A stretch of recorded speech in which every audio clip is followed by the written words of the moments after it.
a María en la terapia de Pela y ha podido ver cuál es en dos personas que empiezan nuevas, cuál es la actitud correcta para dejar de fumar, con una persona que tenía a su lado, y cuál es la actitud incorrecta en una persona que tenía enfrente. No se trata de que esto haya ni bien ni mal, pero desde luego la actitud, es decir, la forma de afrontar esto es fundamental. Por eso yo digo que tenemos que ser un poco humildes, tenemos que ser un poco respetuosos, digo solamente un poco, y tenemos sobre todo que darnos cuenta de que eso, de que estar enfermo de esta enfermedad no es ni más ni menos que tener un engaño mental, para que lo entendáis. A mí no me gusta decir esto mucho porque no, en realidad no es un engaño, son muchos engaños, ¿no? Entonces hay un gran engaño mental, y aprovechando lo que estoy comentando, pues ahora que se acopla Francisco Luis Coronado, él también ha vivido hoy en Orellana también las dos caras de esta misma moneda, es decir, la actitud para dejar de fumar favorable de una persona que quiere hacerlo voluntariamente, que quiere aprender, y la actitud de otras dos personas, y sobre todo ya cargadas de mucha edad, con 75 años, de que realmente no quieren dejar de fumar, ¿no? Entonces, si tú no quieres dejar de fumar, lo menos que tienes que hacer es escuchar a una persona. Aquí ya no se supone que por el hecho de ser sanitario seas una autoridad, sino que se supone que el sanitario está aquí para ayudaros, y yo eso os lo insisto mucho. Es decir, yo no voy a las terapias con el ánimo de que la gente se ponga a rebatir conmigo, pero de alguna manera tengo que haceros ver que ese engaño mental que vosotros tenéis se resuelve con la siguiente dosis, es decir, cuando uno se fuma el siguiente cigarro. Por eso Nicolás nos ha contado en el tú a tú que él salió contrariado de esa primera sesión, y como no le puso las pastillas, se compró un cartón de tabaco. Cuando comprobó por la tarde que tenía las pastillas en su tarjeta sanitaria, dijo: me cago en lo que él quisiese decir. Es decir, para que veáis que esto, y yo muchas veces no actúo igual, sino que intento actuar de manera distinta, sobre todo muchas veces para que la gente no coja el percal, porque muchas veces si le dices, como yo le he dicho hoy a una persona, tienes las pastillas, nada más que salga de aquí, luego me dice: bueno, y explícame cómo me las tomo. Y bueno, pero tu deseo no es que te las recete, ahí las tienes, ves a las 5 cuando abras la farmacia, porque ya eran las 2:15 y lógicamente estaba cerrada. Es decir, tú no puedes ir de prepotente siguiendo y diciendo que lo sabes todo, porque vas a tener mucha mili que aguantar, y sobre todo la mili esa te va a costar muchas perras, porque vas a tener que intentarlo muchas veces. Hablábamos también la semana pasada que hay muchos tipos de fumadores, y de hecho lo vemos cuando tenéis la posibilidad de ir a terapias presenciales, pues se ve, y cuando uno lo ve y lo va viviendo semana tras semana, pues dice: claro, es que esto que habla Manolo es cierto, es decir, es que esto es así. No lo hablo por hablarlo. Entonces, cuando estas personas sufren de la dependencia de la nicotina, muchas veces vemos que tienen estas dos caras de la moneda. Lo mismo que, imaginaros que secuestran a dos personas, se las llevan a un lugar desconocido, ellas no saben dónde está, y a los pocos días pues ya empieza el secuestrador, les empieza a llevar comida, le empieza a hablar con ella, le empieza a acercarse. Vemos que una de ellas le tiene mucho miedo al secuestrador, pero la otra, conforme va hablando con él, se va aliando con él. Sufre lo que llamamos el síndrome de Estocolmo, cuando a uno lo secuestran y le das la razón a tu secuestrador. El fumador, cuando le da la razón al tabaco, es el fumador que sigue fumando, El fumador que quiere huir de esa situación de secuestro es el que quiere dejar de fumar. Pero si tú quieres dejar de fumar y tienes tantos miedos, como nos han contado también hoy en un tú a tú, pues es lógico que no hagas cosas, porque tienes miedo a todo, menos, como bien ha dicho Carlos, que ha sido la otra persona que ha estado participando. Yo ahora le tengo miedo a fumar, pero todos los miedos que tenía los he reconvertido. Y precisamente en eso es en lo que se trata este tratamiento, en resolver ese engaño mental que ha persistido durante tantos años y sobre todo que ha persistido por los consumos. Es decir, mientras una persona sigue fumando, sigue engañándose mentalmente. Por eso es muy importante cortar cuanto antes de empezar el tratamiento con el tabaco. Yo les he hablado también hoy en el grupo de Pela de que las creencias que tenemos, que ya hablaremos más de las creencias que tiene cada fumador, pero cada uno de los que estáis aquí tenéis una creencia distinta, las tenéis desde hace mucho tiempo, ¿no? Y sobre todo cuando os dan información como esta que yo doy, pues os choca mucho, ¿no? Ese contraste entre lo que yo sé, lo que yo quiero, es decir, yo sé que soy fumador y quiero dejar de fumar y voy por las pastillas y me encuentro con un médico que solamente me habla de enfermedad, de que estoy enfermo y de que necesito querer curarme, ¿no? Entonces esa información choca. Y para que os hagáis una idea, pues yo os lo puedo contar con un ejemplo a cualquiera de vosotros que tengáis niños, aunque los que estáis aquí sois mayores y no tenéis niños, los niños ya son grandes, pero por ejemplo Luisa, que yo sé que tiene nietos, pues vamos a imaginarnos que tenemos, como ha salido allí en el caso, una niña de 7 años, una señora que acudía nueva hoy y que la he invitado para que esté en esta sesión, no está, y le pregunto que cómo es tu niña y dice, pues mi niña es muy linda, muy buena, muy responsable, va al colegio, se asea, hace sus deberes. Y le digo, tú tienes un buen concepto de tu hija, yo me tengo el mejor, como su madre que soy y la quiero. Digo, bueno, pues vamos a imaginar esta situación. Si ahora cuando llegues a casa te encuentras que ha llegado tu hija del colegio, que ha ido tu pareja a recogerla y trae una nota de que la tutora quiere hablar contigo mañana. ¿Qué te esperas?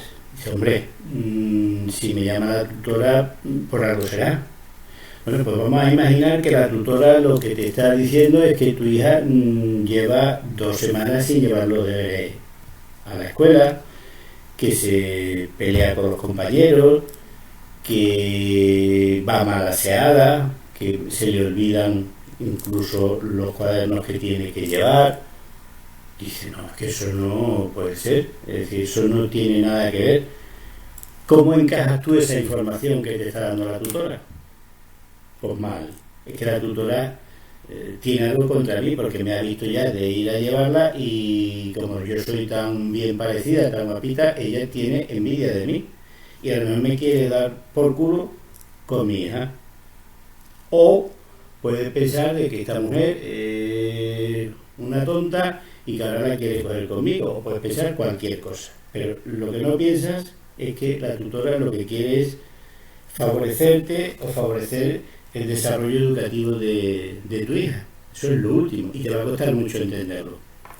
Pero con el tiempo dices tú, hombre, es que yo no sé lo que me quería decir esta mujer, pero a lo mejor ha coincidido que en esas 2 semanas que la niña ha ido mal al colegio, puede ser ha sido cuando he estado mal con mi marido y cuando me he separado, o con mi pareja. O puede ser que estuviese pasando una mala época y no me he fijado tanto. Es decir, ya vas viendo esto de otra manera. Es decir, ni tú tienes razón de que tu hija sea la mejor del mundo, ni la profesora a lo mejor esté tan acertada que te lo corrija tan poco. Es decir, eso nos contrasta. Entonces, la persona normalmente no acepta esa nueva información y siempre la critica. ¿Sí? ¿Y a mí esto por qué? Si yo soy tan buena persona y yo hago todas las cosas perfectamente, ¿no?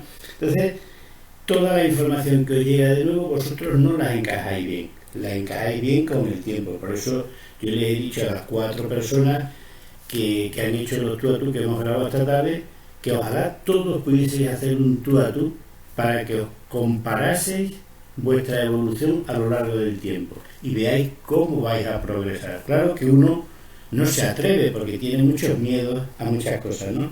Entonces, yo lo que os digo es que la tarea que tenéis que tener ahora mismo es la de cambio. Hablábamos de la palabra cambio, ¿no? Cambiar esas creencias antiguas que tenéis vosotros. ¿Sí? Cambiar de que tenéis una hija muy buena, muy limpia y muy obediente, porque vuestra hija también la puede liar como cualquier niña. ¿Eh? Entonces, esas creencias que tenemos tan arraigadas, porque las tenemos desde hace 7 años que tenemos a nuestra niña, no van a cambiar por una información que nos da. Lo que tenemos que hacer es criticar eso que estamos recibiendo, criticar en el sentido de analizarlo desde otro punto de vista, ¿no? Entonces, eso que os pasa al principio, eso que le puede estar pasando a Luisa, eso que le puede estar pasando a Nicolás, eso que le puede estar pasando a María, aunque María ya lleva tiempo, pero sí a Paco o Francisco Luis, es una disonancia cognitiva, es decir, quiero pero no quiero, puedo pero no puedo. Es decir, por ahí pasáis todos los fumadores, unos más, otros menos. Y eso genera un malestar, lógico, ¿eh? Y así se está durante mucho tiempo. Pero pensad que ese malestar, cada vez que lo aliviáis fumando, se acrecenta, ¿vale? Por eso el otro día Álvaro nos comentaba que sí, que ya iba solucionando lo de la salida, que había tenido un par de consumos, que había hecho algunos picoteos. Es decir, cada vez que alguien consume, lo que está es dándole la razón al secuestrador, dándole la razón a la enfermedad. Y por así decirlo, se está secuestrando más. Por eso hay que ser tajante y hay que cortar, y se cortó. Es decir, no penséis que esto es fácil, y ni penséis que porque lo estéis haciendo así no lo vais a conseguir. Cada uno tiene que darse cuenta que ese es el camino que tiene que recorrer. ¿Sí? Eso es así, ¿no? Es decir, esto no es igual para todos, pero lo que sí vais a ver, y por ejemplo, lo preguntaban también esta tarde, bueno, ¿y tú cuando estabas reduciendo, cómo lo llevabas? Pues mal, Manuel Miranda, pues, y yo cuando me fumaba 4 cigarros, estaba deseando que llegase la hora. Álvaro también lo ha contado esta semana, es decir, en ese espacio de tiempo uno se encuentra mal, pero como bien ha dicho Carlos también esta tarde en un tú a tú, todo es perder para ganar. Es decir, todo ese malestar, todo lo que tú pierdes que parece que estás perdiendo, es para ganar, y para ganar sobre todo en una salud psicomental, ¿no? Es decir, en toda la esfera personal, y no solo psicomental, sino sociomental también. Es decir, porque esto en general redunda a todas las personas que os rodean. Es decir, esto es una enfermedad, y esto también es otra característica que yo insisto mucho, es una enfermedad social, es decir, una enfermedad que tiene muchas personas. Por eso la connotación que tiene de tratamiento tiene que ser un tratamiento lo más completo posible. Por eso, durante las primeras semanas, y hasta que no estéis preparados, yo no aconsejo dejar de fumar completamente. ¿Por qué? Pues porque lo primero que tenéis que resolver vuestras creencias, y esas creencias erróneas. Lo decía Luisa el otro día en un comentario. No sé si hago bien o hago mal. Es decir, estoy en una incertidumbre. Creencias, hay muchos tipos de creencias, y hay tantas creencias como personas. Desde las creencias que solo son desde el punto de vista de lo nocivo, por ejemplo, fumar no es tan malo. Uno puede llegar a pensar, fumar no es tan malo. Es decir, en realidad yo fumo y no pasa nada. Es decir, Álvaro puede pensar que esos cigarros es como que no es malo fumárselo. Pero también podemos pensar de que el médico nos dice que 1 de cada 2 personas se muere antes por culpa del tabaco, antes de su esperanza de vida. Eso yo no lo digo por decirlo, solo lo digo porque es la realidad, y vosotros tenéis que escucharlo, ¿no? El tabaco no es tan malo, el tabaco no mata, el tabaco no es... El tabaco es un producto natural. Es decir, hay gente que tiene esa creencia, pero yo digo, no hay ningún ser vivo, distinto al ser humano, que fume, por algo será. Entonces, esto es una condición humana muchas veces, ¿no? Carlos hablaba del deporte, el Suntuatú, y hablaba del deporte, y que él hacía senderismo y alpinismo y era fumador, pero habla ahora del deporte después de haber dejado de fumar y dice que no tiene comparación. Entonces, alguien puede tener la creencia de que me machaco en el gimnasio y este daño no es perjudicial para mi salud, porque yo lo contrarresto de alguna manera, ¿no? O hay personas, yo recuerdo mucho el caso de mi amigo Urbano, que es por el que lleva el nombre del programa este, ¿Quién dijo miedo a nicotina? Mi amigo Urbano y yo somos médicos más o menos de la misma generación, empezamos a trabajar en drogas al mismo tiempo, hemos compartido muchos viajes, muchas horas de congresos, muchas horas de tertulia, muchas horas de café, muchas horas de fiesta, muchas horas de todo, ¿no? Y con la diferencia de que yo fumaba y él no. Y él se basaba en la genética. Él tenía una creencia que porque su padre había vivido muchos años y había estado fumando hasta el final de su vida, que a él iba a pasar lo mismo. Y desgraciadamente nos dejó hace 2 años, a los 55 años, víctima de un cáncer de pulmón, que precisamente hoy también ha salido a colación el cáncer de pulmón. Y el cáncer de pulmón como efecto secundario a una persona que no fuma. Es decir, esto está patente ahí y uno puede tener muchas creencias, y esas creencias ser erróneas, estar totalmente equivocadas, no tener fundamentos. Hay gente que no solo tiene creencias con respecto a lo malo o a lo perjudicial del tabaco, sino a su capacidad. Y también lo hemos visto esta tarde en el tú en el que ha estado Carlos, ¿no? Con Angélica, que decía que ella tiene miedo a dejar de fumar, a no saber qué hacer con las manos, a no ser capaz. Tenemos miedo a todos menos a intentarlo, ¿no? Entonces, el que yo sea muy nervioso, el que no sé qué voy a hacer con mi soledad, el que no sé qué voy a hacer con mi picoteo, todo eso os está restando fuerza. Todas esas creencias sobre vuestra capacidad.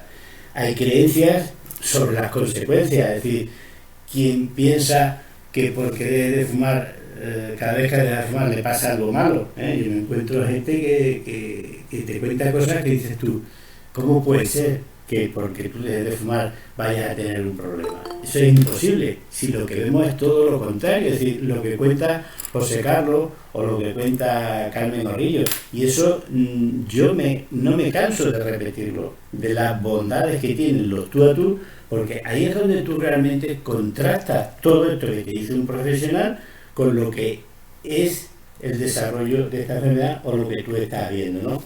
O las creencias tan adictivas, ¿no?, que tienen muchas personas que no se convencen. Hoy lo hemos visto, en Pera, lo estaba contando antes con María, alguien que está, o Paqui, que está incorporado aquí, alguien que está tan enganchado a la nicotina como vosotros, pero cree que esto es de otra manera y cree que con una pastilla se va a solucionar, o cree que él domina todas las cuestiones de su vida, que él hace actividades muy importantes y que esto es una más de ellas, ¿no? Y que le gusta fumar es placentero, es decir, eso es un pensamiento adictivo, una creencia, ¿no? Y esas creencias son erróneas, y esas creencias las tenéis todos, evidentemente unos tienen más, otros tienen menos. Por ejemplo, otra creencia es que alguien cuando dice, es que yo dejo de fumar cuando yo quiera, ¿no? Yo he visto ahora a mi amiga Luisa aparecer por el hospital de Don Benito. Yo sé que Luisa lleva fumando más de 40 años. ¿Sí? Uno no deja de fumar ahora porque quiere. ¿Sí? Esperar 40 años, como nos ha dicho Paco Coronado, que lleva él también, fumando, no lo lleva cualquiera. ¿Sí? Uno no deja de fumar cuando se lo plantea. Bueno, pues todo eso, es decir, cuando uno tiene estas creencias y cuando uno recibe esta información, se genera en vuestro cerebro una cosa que los psicólogos llaman la disonancia cognitiva. Es decir, quiero pero no quiero. Soy capaz pero no soy capaz. Es como yo digo, un pollo que tiene la cabeza para un lado y las patas para otro. ¿Sí? O ponemos el cuerpo para donde está la cabeza o ponemos la cabeza para donde está el cuerpo. Pero así no se puede. El ejemplo, claro, lo contábamos también hace poco, bueno, la semana pasada, con una sanitaria y hace no sé cuánto tiempo con otra sanitaria de la psicología que me reconocían, es que yo tengo una disonancia cognitiva muy importante, sí, pero lo que tú tienes que estar dispuesta a resolver esa disonancia. Y esa disonancia se resuelve con la información, es decir, no hay otra. Es decir, tú tienes que recibir una información cierta, veraz, y que se pueda contrastar. Y la mejor manera, pues como digo, son estos tú a tú, ¿no? Y vemos cómo en estos tú a tú, cuando uno resuelve esas disonancias, todo desaparece. Y os parece que Carlos Caballero, o Manuel Miranda, o Loli Olivares no han pasado por ahí. O Carmen Gorrillo, o Rafa, o Mauricio, no han pasado por ahí. Y sí han pasado por ahí. Sí. A la gente le cuesta a todos el mismo trabajo. A unos más y a otros menos. Pero vuelvo a repetir, el diagnóstico de la enfermedad del tabaquismo no es malo. Yo digo que es una etiqueta que pongo, pero que es reversible y se puede quitar. Y la tenéis que quitar vosotros. Y mi trabajo está en ofreceros esa ayuda que debéis de tener para poder solucionarlo. Es decir, lo que yo quiero contaros hoy es que estas creencias las tenéis todos. Y estas creencias tenéis que cambiarlas poco a poco. Y sobre todo tenéis que cambiarlas antes de dejar de fumar. Porque si lo hacéis después, os va a costar más. Es decir, mientras antes cambiéis todas esas creencias, mucho mejor. Porque, por ejemplo, Nicolás lo ha puesto clavado. Es decir, él creía que yo no le iba a poner las pastillas. Y estaba equivocado. Él creía que estaba condenado a seguir fumando y recibe las pastillas y dice, ¿y ahora qué pasa? ¿Y ahora qué hago? Y hoy ha dicho que ya le quedan 2 cigarros y que no compra más. Bueno, pues si tienes las pastillas, tómate las pastillas, inténtalo. Pero yo digo, y esto es un consejo para todos, yo no le quito a la gente el tabaco. La gente viene, no, este me dijo que me quitó el tabaco. Yo no quito a nadie el tabaco. A nadie. Es decir, ni incluso cuando empecé yo a trabajar esto, le decía, tienes que dejar de fumar ya mañana. No, había gente a la que hay que presionarle un poco. Es decir, oye, ya, por ejemplo, Manuel Miranda llegó a las últimas sesiones y no cortaba. Y ya le dice, oye, que ya te tienes que lanzar. Pero yo no le digo a nadie cuando tiene que dejar de fumar. Eso es otro error que vosotros cometéis. Y veis que sois vosotros mismos y tenéis que ser cuando estéis preparados. Pero yo digo una cosa, si ya estáis aquí y lo intentáis, no perdéis nada por intentarlo. No os vayáis, no cometáis el error de esta gente que veis en los grupos y se salen. ¿Por qué? Porque esa gente va derechas al estanco. Y no solo van derechas al estanco, sino que les va a costar estar en el estanco 1, 2 o 3 años. Y un año fumando son 2.000 euros. Yo digo, fumar cuesta dinero, pero fumar es de pobre. Y fumar empobrece a las personas, pero las empobrece mucho más de espíritu, ¿sí? de su interior, no económicamente, que sí, ¿vale? De espíritu, y te puede. Yo he escuchado esta tarde una cosa a Nicolás que me ha puesto los pelos de punta, pero es que ya lo he vivido, ya lo he escuchado, y precisamente lo había escuchado de la misma persona que estaba haciendo el tú a tú, y tú dices, ¿cómo puede coincidir esto si no he buscado yo la coincidencia? Se han juntado ellos porque han dicho, fulanito lo hace con menganito.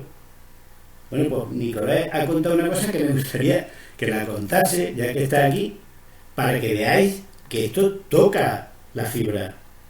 Esto toca la fibra.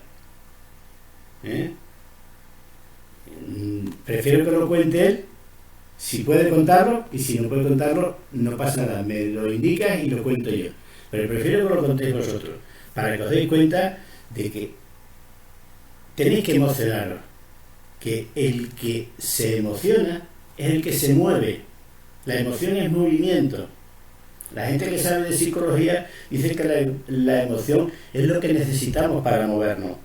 Bueno, pues el tabaco nada más que os aporta emociones negativas, tristeza, ira, enfado, malestar. Y el dejar de fumar solo proporciona una emoción, que es la alegría. La cara de Carlos hablándole a Angélica, a mí me lo dice todo. La cara de alegría de Carmen hablando con Nicolás, a mí me lo dice todo. Entonces, hay solo una emoción al dejar de fumar, que es la alegría de haber conseguido una cosa que nadie va a hacer por ti. Ni un método, yo no digo que este es mi método, ni un fármaco, yo no digo que los fármacos se logró ni un procedimiento, no, sois vosotros. Entonces, lo más importante de este tratamiento, y esto se sabe a nivel nacional porque yo lo cuento en mis congresos, yo hablo de mis pacientes, y es una cosa que la gente dice, ¿y cómo puedes hacer eso? Digo, pues yo no hago nada extraordinario, lo que lo hacen son ellos, yo lo único que os doy la posibilidad de que podáis hacerlo, ¿vale? Así que nada, eso es más o menos el contenido teórico de esta cuestión, ¿eh? Y me gustaría que vosotros pudieseis contar lo que queráis, ¿eh? Sin obligar a nadie, y sin forzar nada. Que no se puede, ya se podrá, ¿eh? Pero que sepáis que eso es necesario y eso es bueno para vuestro tratamiento. Es decir, esa remoción, ese removimiento, de emociones. Muchas veces vemos a gente que llora aquí, que tal, y yo digo, esas lágrimas, a ver, no nos tenemos que emocionar porque cada uno somos de una manera distinta, no nos tenemos que emocionar todos porque cada uno lo siente de una manera, pero yo digo que cuando esto llega ahí, se deja de fumar sí o sí, si no te emocionas difícilmente vayas a conseguirlo. ¿Por qué? Pues porque mi experiencia clínica me lo dice, es decir, la gente que no se emociona con esto no lo valora. La emoción está en ver a 10 personas enganchadas a un teléfono o un ordenador y saber que tiene la posibilidad hasta 50, faltan 40 de 400 que estáis invitados, es decir, no llegamos ni al 1%, pero esto forma parte de la enfermedad. Por eso vosotros tenéis que convertiros en altavoces, como bien ha dicho Carlos, de decirle a la gente las bondades de dejar de fumar, porque esto no llega, y por mucho que lo hagas por la tarde, por mucho que lo hagas desde tu casa, por mucho que lo hagas en tu tiempo libre, por mucho que facilite, es decir, esto no cuesta nada. Yo ayer estaba en Badajoz en una consulta y oí hablar de que una consulta con un urologo costaba 400 euros, media hora, y 1.600 si te hacía una prueba, meterte un tubito por la uretra. Eso vale dinero, esto no cuesta dinero. Entonces, porque no cuesta dinero no significa que no valga, ¿vale? Entonces, eso es una cosa muy importante que vosotros tenéis que valorar, que el esfuerzo que vosotros hacéis es lo que realmente cuesta de aquí, ¿vale? Bueno, Carlos, cuéntanos tú, que eres de los más veteranos que veo por aquí, si hay alguien que quiera hablar, que me ponga ahí, que levante la mano, ¿vale? Y si alguien no quiere hablar, no pasa nada, nos quedan